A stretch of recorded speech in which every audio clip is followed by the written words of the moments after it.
నంద్యాల జిల్లాలో ఆసక్తికర రాజకీయాలు చోటు చేసుకున్నాయి. జిల్లా అధ్యక్ష బాధ్యతలు చేపట్టారు గౌరు చరితారెడ్డి. ప్రమాణ స్వీకారానికి పిలుపు లేదంటూ కూడా పలువురు నేతలు హాజరు కానటువంటి పరిస్థితి ఉంది. ప్రమాణ స్వీకారానికి డుమ్మా కొట్టారు నంద్యాల ఎంపీ బైరెడ్డి శబరి, డోని ఎమ్మెల్యే కోట్ల సూర్యప్రకాష్ రెడ్డి, ఆళ్లగడ్డ ఎమ్మెల్యే అఖిలప్రియ, మాజీ ఎమ్మెల్యే భూమా బ్రహ్మానందరెడ్డి, మాజీ మంత్రి ఏరాస్ ప్రతాప్ రెడ్డి, ఇక టీడీపీ సీనియర్ నాయకుడు ఏవి సుబ్బారెడ్డి. ఇక నంద్యాల జిల్లాలో టీడీపీ నేతల మధ్య వర్గపోరు అంటూ కూడా ప్రచారం అయితే జరుగుతోంది. నేతల సమన్వయం లేదంటూ కూడా కార్యకర్తలు అసహనం వ్యక్తం చేస్తున్నారు. ముఖ్యంగా ఈ పదవి ఏదో అలంకారప్రాయం కాదు, ఇది ఒక బాధ్యత. అందుకే ఈ బాధ్యతను నిర్వర్తిస్తాం. గతంలో ఎన్నడూ లేని విధంగా నంద్యాల జిల్లాకు 2024 ఎలక్షన్లలో 7 అసెంబ్లీ స్థానాలు అయితేనేమి, 1 పార్లమెంట్ స్థానం అయితేనేమి స్వీప్ చేయడం జరిగింది. ఎందుకంటే గతంలో గత వైసీపీ ప్రభుత్వం వల్ల ప్రజలంతా విసిగి వేసారిపోయినారు. ఎంతో మంది నాయకులను, కార్యకర్తలను అక్రమంగా కేసులు బనాయించడము, తప్పుడు కేసులు పెట్టడము, ఎన్ని ఇబ్బందులకు గురైనా, ఎన్ని సమస్యలు సృష్టించినా కానీ కార్యకర్తలు ఎన్ని ఇబ్బందుల కోర్సు కూడా ఈ పార్టీని అధికారంలోకి తీసుకొని రావడానికి ఆర్నిషలు కృషి చేస్తారు. కాబట్టి కార్యకర్తలందరికీ కూడా హృదయపూర్వకంగా ధన్యవాదాలు తెలియజేసుకుంటున్నారు. రేపు మళ్ళీ మనకు తొందరలోనే స్థానిక సంస్థల ఎన్నికలు రాబోతా ఉన్నాయి. ఆ స్థానిక సంస్థల ఎన్నికల్లో కూడా ఎలాగైతే మన గవర్నమెంట్ రావడానికి కృషి చేస్తున్నారో రేపు ఈ ఎలక్షన్ లో కూడా అలాగే కృషి చేసి మొత్తం స్వీప్ చేయాలని కూడా నేను ఈ సందర్భంగా తెలియజేసుకుంటున్నా. అంతేకాకుండా ఈ ప్రభుత్వము కూటమి ప్రభుత్వం అధికారంలోకి వచ్చినప్పటి నుంచి ఒకవైపు అభివృద్ధి, మరొక వైపు సంక్షేమంతో పరుగులు పెడతా ఉంది. ఎన్నికల్లో ఇచ్చిన హామీలే కాకుండా ఇవ్వనివి కూడా ఎన్నో నెరవేరుస్తూ ఈ ప్రభుత్వం ముందుకెళ్తా ఉంది. అది రాష్ట్ర ప్రజలంతా గుర్తిస్తా ఉన్నారు. ముఖ్యంగా ఈ ప్రభుత్వం రైతు ప్రభుత్వం అనడానికి ఒకటే నిదర్శనము. గతంలో మేము ఇది చేసినాం, అది చేసినాం, నవరత్నాలు ఇచ్చినాము అని చెప్పారు. అన్ని నవ మోసాలే అవన్నీ. వాళ్ళు 11 సార్లు విద్యుత్ ఛార్జీలు పెంచారు, 9 సార్లు కరెంట్ బిల్లులు పెంచారు, బస్ ఛార్జీలు పెంచారు, ఇంటి పన్నులు, కనీసం లాస్ట్ చెత్త పైన కూడా పన్నేశారు. కానీ ఇదే చంద్రబాబు నాయుడు గారు కూటమి ప్రభుత్వం అధికారంలోకి వచ్చిన తర్వాత నిన్ననే స్వచ్ఛ భారత్, ప్రతి నెల 3వ శనివారం మేము స్వచ్ఛ భారత్ చేస్తా ఉన్నాము. చెత్త నుండి కూడా సంపద తీయొచ్చు అనే ఉద్దేశంతో ఇంట్లో ఉన్నదంతా చెత్తతో కూడా సంపదను సృష్టిస్తా ఉన్నారు. అది విజనరీ లీడర్, అది అనుభవం ఉన్న నాయకుడు అని అంటే ఈ ప్రభుత్వం రైతు ప్రభుత్వం అనడానికి కూడా చిన్న ఉదాహరణ. నిన్ననే మనకి గతంలో అన్నమయ్య గేట్లు కొట్టుకుపోయాయి, 40 మంది చనిపోయినారు. కనీసం గత వైసీపీ ప్రభుత్వంలో ముఖ్యమంత్రిగా ఉన్న వ్యక్తి కనీసం వాళ్ళని పరామర్శ.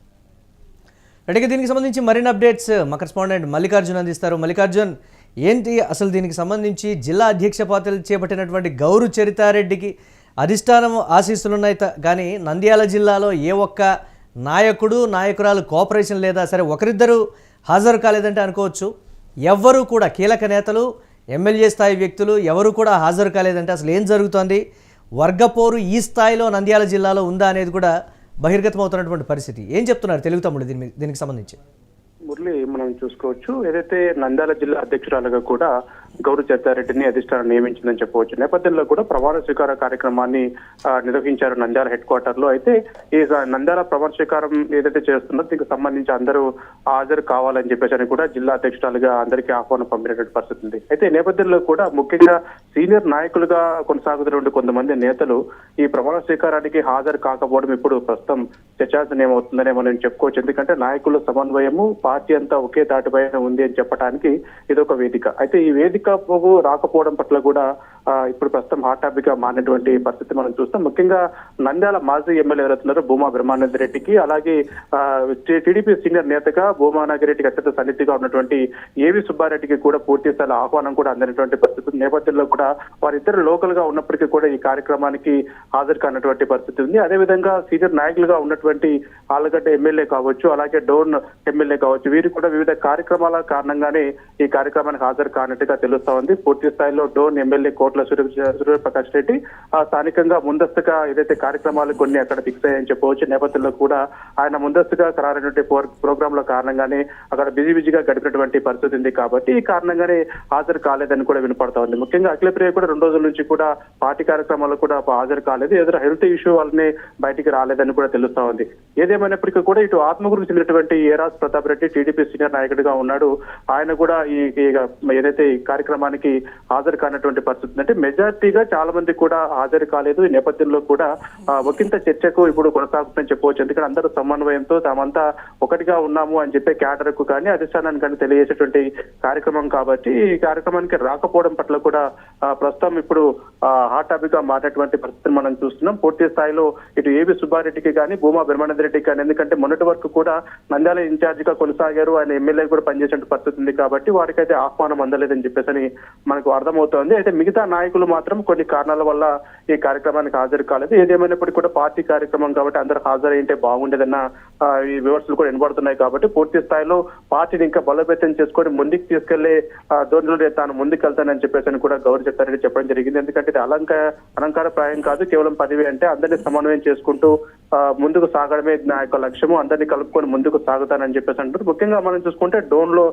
మనకు అధిష్టానం ఆదేశాలు జారీ చేసినప్పటికీ కూడా ఏ ఒక్కరూ రాకపోవడానికి సంబంధించి ఒకరిద్దరంటే అనుకోవచ్చు, అందరికీ సమయం కుదరలేదా? జిల్లా అధ్యక్షులంటే అంత చులకన అనేది కూడా అధిష్టానం నుంచి ఆగ్రహం వ్యక్తం చేసినట్లుగా కూడా తెలుస్తోంది. దీనికి సంబంధించి అందరూ కూడా సీనియర్ నేతలు, రాజకీయంగా క్రియాశీలకంగా ఉన్నటువంటి పరిస్థితి, ఎంపీ ఉన్నారు, ఎమ్మెల్యే ఉన్నారు, దీనికి సంబంధించి వారెందుకు రాలేదనేటువంటి మాట అధిష్టానానికి ఏది ఇచ్చినప్పటికీ కూడా వర్గ విభేదాల కారణంతోనే వారు రాలేదని కూడా అక్కడ తెలుగు తమ్ముళ్ళు చెప్తున్నటువంటి పరిస్థితి ఉంది. ఇది ఎటుదారి తీసేటువంటి ఛాన్సెస్ మీరన్నట్టుగానే పూర్తి స్థాయిలో ఏ పార్టీలో అయినా కూడా కొన్ని నియోజకవర్గాల్లో ఈ విభేదాలు అన్నవి సర్వసాధారణంగా మనకు కొనసాగుతుంటాయి. ఈ క్రమంలో కూడా పదవులు వచ్చినప్పుడు ఒక అధ్యక్షురాలుగా ఒకరిని నియమించినప్పుడు కూడా పార్టీ క్యాడర్ అంతా కూడా కట్టుబడి ఆ కార్యక్రమానికి హాజరు కావాల్సిన బాధ్యత ఉంది. ముఖ్యంగా నంద్యాల ఎంపీగా వ్యవహరిస్తున్నది బైరెడ్డి శబరి మాత్రము విజయవాడలో ఎంపీల మీటింగ్ ఉన్న కారణం చేత ఆమె విజయవాడలో ఉన్నారు కాబట్టి హాజరు కాలేదంటున్నారు. కానీ ఆమెకు సంబంధించినటువంటి ఎవరైతే నేతలు, స్థానికంగా ఉన్న నేతలు ఎవరు కూడా వారికి ఆహ్వానం రాలేదు, అందుకే మేము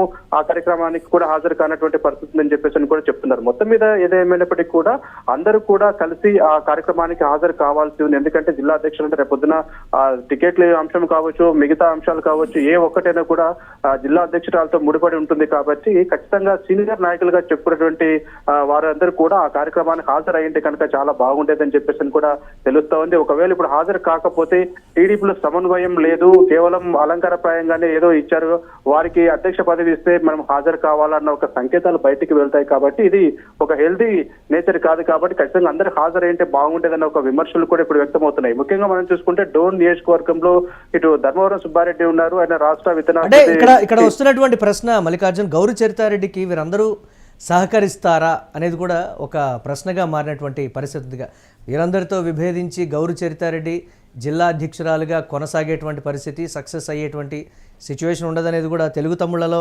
రకరకాలుగా చోటు చేసుకుంటున్నటువంటి పరిస్థితి ఉంది. దీన్ని ఎలా చూడాలంటారు మల్లికార్జున్? మనం చూసుకుంటే ఇప్పటికి ఈ జిల్లా అధ్యక్ష పదవికి కూడా ఒక ముగ్గురు కీలకంగా పనిచేస్తున్న వ్యక్తులు ప్రయత్నం చేశారు. వారికి అధ్యక్ష పదవి రాని కారణంగా కూడా హాజరు కానటువంటి పరిస్థితులు కూడా మనం చూస్తున్నాం. ఆ విషయానికి వస్తే డోన్ నియోజకవర్గం చెందినటువంటి ధర్మవరం సుబ్బారెడ్డి ఎవరైతే ఉన్నారో ఇతను జిల్లా అధ్యక్ష పదవి దాదాపుగా ఇతన్ని ఖరారు చేశారు. అయితే చివరి నిమిషంలో మారి ఇటు గౌరచంద్రరెడ్డికి ఆ పదవి వచ్చింది. అదేవిధంగా ఏవి సుబ్బారెడ్డి కూడా నందరగా ఏవి సుబ్బారెడ్డి టీడీపీ సీనియర్ నాయకుడు వ్యక్తి కూడా జిల్లా అధ్యక్ష పదవికి ప్రయత్నం చేశారు. వీరితో పాటుగా ఒక ఇద్దరు ముగ్గురు కూడా అక్కడ ప్రయత్నం చేశారు. కాబట్టి వారికి చివరి నిమిషం వరకు ప్రయత్నం చేసినప్పటికీ కూడా ఏ ఒక్కరికి ఈ పదవి రాలేదు. ఈ నేపథ్యంలో కూడా మనకు పదవి రాలేదు, మనం ఎందుకు ఆ కార్యక్రమానికి వెళ్ళాలా అన్న ఒక ఆలోచనతో కూడా వీరు రాలేదని, ఒకవేళ పిలుపు వచ్చినట్టు కనుక గౌరవ ఫ్యామిలీ నుంచి అధ్యక్షురాల నుంచి పిలుపు వచ్చినట్టు ఖచ్చితంగా హాజరయ్యే వాళ్ళము, మాకు పిలుపు రాలేదని చెప్పేసి కూడా ఉమ్మడి కర్నూలు జిల్లా వ్యాప్తంగా ఇదే పరిస్థితి ఉంది అని కూడా మరొక అంశం తెర మీదకి వస్తుంది కదా. ఒక నంద్యాల జిల్లాకే పరిమితం అవ్వలేదు, ఉమ్మడి కర్నూలు జిల్లా వ్యాప్తంగా ఇదే పరిస్థితులు ఉన్నాయనేటువంటి మాట, దానికి సంబంధించి ఏంటి? ఖచ్చితంగా ఉమ్మడి కర్నూలు జిల్లాకు సంబంధించి కూడా ఈ అంశాలు ఉన్నాయి కదా. ఎందుకంటే పార్టీలో ఇప్పుడు అధికారంలోకి వచ్చి సంవత్సరాల గడుస్తుంది. ఈ నేపథ్యంలో కూడా పార్టీ సంస్థాగతంగా పూర్తి స్థాయిలో నియోజకవర్గంలో కొన్ని అసంతృప్తులు కూడా ఉన్నటువంటి మాట వాస్తవమే. ఈ నేపథ్యంలో కూడా వీటిని కలుపుకుపోని ముందుకు సాగాల్సిన పరిస్థితి ఉంది. అంటే ఎమ్మెల్యేగా గెలిచిన వారు స్థానికంగా కొంత నియోజకవర్గాలు లేకపోవడం, కింది కేటాన్ని పట్టించుకోకపోవడము, ఇలాంటి అంశాలు కూడా తరచు మనకు కనపడుతున్నాయి. ముఖ్యంగా కర్నూలు నియోజకవర్గం సంబంధించి, ఇటు కోడుమూరు నియోజకవర్గం సంబంధించి అసంతృప్తులు పూర్తి స్థాయిలో స్థాయిలో బయటపడ్డాయి. ఒకరినొకరు విమర్శించుకున్నటువంటి పరిస్థితులు ఉన్నాయి. కాబట్టి మంత్రికి విలువ ఇవ్వడం లేదని కొంతమంది, మా నియోజకవర్గాన్ని పట్టించుకోవడం లేదు కొన్ని అంశాల్లో అని చెప్పేసి కోడుమూరు నియోజకవర్గం సంబంధించినటువంటి వారు కొంతమంది ఇలా బహిరంగంగానే ఒకరికొకరు సమన్వయం లేకుండా పూర్తి స్థాయిలో ఈ రకంగా బయటకు వచ్చినటువంటి పరిస్థితులు ఉన్నాయి. కాబట్టి ఇటు కర్నూలు, ఉమ్మడి కర్నూలు జిల్లా వ్యాప్తంగా కూడా అక్కడక్కడ ఈ విభేదాలు కూడా బయటకు వస్తున్నటువంటి పరిస్థితులు మనం చూస్తున్నాం. కాబట్టి ఏది ఏమైనప్పుడు కూడా పార్టీ క్యాడర్ కావచ్చు, ఇక్కడ లోకల్ గా ఉన్నటువంటి జిల్లా అధ్యక్షులు కావచ్చు, ఈ అంశం పైన కూడా దృష్టి పెట్టాల్సిన అవసరం ఉంటుంది. ఎందుకంటే సర్దుబాటు చేసుకోవాలి. ఎందుకంటే అధినాయకత్వానికి ఈ అంశాలు అనేవి కూడా తలనొప్పిగా మారకూడదు. కాబట్టి లోకల్ గానే వాటిని సర్దుమానికి పూర్తిగా చూసుకోవాల్సిన బాధ్యత ఉంది. ఇప్పుడు మనం చూసుకుంటే తాజాగా ఇటు నంద్యాల జిల్లాలో కూడా ఈ అంశాలన్నీ బయటకు వచ్చాయి. పూర్తి స్థాయిలో అందరూ సహకరించాలా, అందరూ ఒక తాటిపైకి రావాలా అన్న ఒక నినాదాన్ని పూర్తి స్థాయిలో తీసుకురావాల్సిన అవసరం ఉంది. ఈ అంశం పైన కూడా అధిష్టానం కూడా సీరియస్ అయినట్టుగా తెలుస్తుంది. నేతలు ఎవరు ఎందుకు హాజరు కాకపోవడానికి గల కారణాలు ఏంటి ఏందన్న విషయంలో కూడా ఆరా తీసినట్టుగా మనకు తెలుస్తుంది. ఏది ఏమైనప్పటికీ కూడా దీనిపైన ఒక ఫోకస్ పెట్టాల్సిన అవసరం కనపడుతుంది. Right, thanks for updates Mallikarjun. ఇక ఒక నంద్యాల జిల్లానే కాదు, ఉమ్మడి కర్నూలు జిల్లా వ్యాప్తంగా కూడా ఇదే పరిస్థితి ఉంది. తెలుగు తమ్ముళ్ల మధ్య సమన్వయం లేదు అనేటువంటి మాట. కీలక నేతల మధ్య సమన్వయం లేకపోవడంతో నేపథ్యంలో వచ్చే ఎన్నికల్లో కష్టకాలమే ఎదురయ్యేటువంటి పరిస్థితి అనేటువంటి మాట. జిల్లా అధ్యక్ష బాధ్యతలు చేపడుతున్నటువంటి గౌరు చరితారెడ్డి ప్రమాణ స్వీకారానికి దీనికి సంబంధించి కీలక నేతలు ఎవరూ కూడా రాకపోవడానికి సంబంధించి అధిష్టానం ఒకంత ఆలోచనలో పడినటువంటి పరిస్థితి. అంటే పిలుపు రానంత మాత్రాన రానటువంటి కార్యక్రమం ఇది కుటుంబాలకు సంబంధించిందా లేకపోతే ఇతరత్రాన పార్టీకి సంబంధించింది. కాబట్టి ఇటువంటివన్నీ కూడా పక్కన పెట్టి హాజరై సమన్వయంతో ముందుకు వెళ్తేనే వచ్చే ఎన్నికల్లో జిల్లాలో మళ్ళీ పట్టు సాధించేటువంటి పరిస్థితి ఉందనేటువంటి మాట. సరే, ఒకరిద్దరు రాలేదంటే అనుకోవచ్చు, అందరూ కూడా డుమ్మా కొట్టారు అంటే గౌరు చరితారెడ్డికి వీరందరూ సహకరించేటువంటి పరిస్థితి ఉంటుందా? డుమ్మా కొట్టినటువంటి వారిలో నంద్యాల ఎంపీ బైరెడ్డి శబరి, అలాగే డోని ఎమ్మెల్యే కోట్ల సూర్యప్రకాష్ రెడ్డి, ఆళ్లగడ్డ ఎమ్మెల్యే అఖిలప్రియ, మాజీ ఎమ్మెల్యే భూమా బ్రహ్మానందరెడ్డి, మాజీ మంత్రి ఏరాస్ ప్రతాప్ రెడ్డి, టీడీపీ సీనియర్ నాయకుడు ఏవి సుబ్బారెడ్డి. నంద్యాల జిల్లాలో టీడీపీ నేతల మధ్య ఉన్నటువంటి వర్గపోరు ఈ పరిస్థితుల్లో బయటకు వచ్చింది, ఈ సమయంలో బయటపడింది అంటూ కూడా జోరుగా ప్రచారం జరుగుతున్నటువంటి పరిస్థితుల్లో అధిష్టానం ఎక్కడైనా దృష్టి సారించకపోతే నంద్యాలలో తెలుగుదేశం పార్టీకి కష్టకాలం ఉండేటువంటి పరిస్థితి ఉందని కూడా ఈ నేపథ్యంలో కార్యకర్తలు అసహనం వ్యక్తం చేస్తున్నటువంటి బ్రేకింగ్ న్యూస్ చూస్తున్నాం.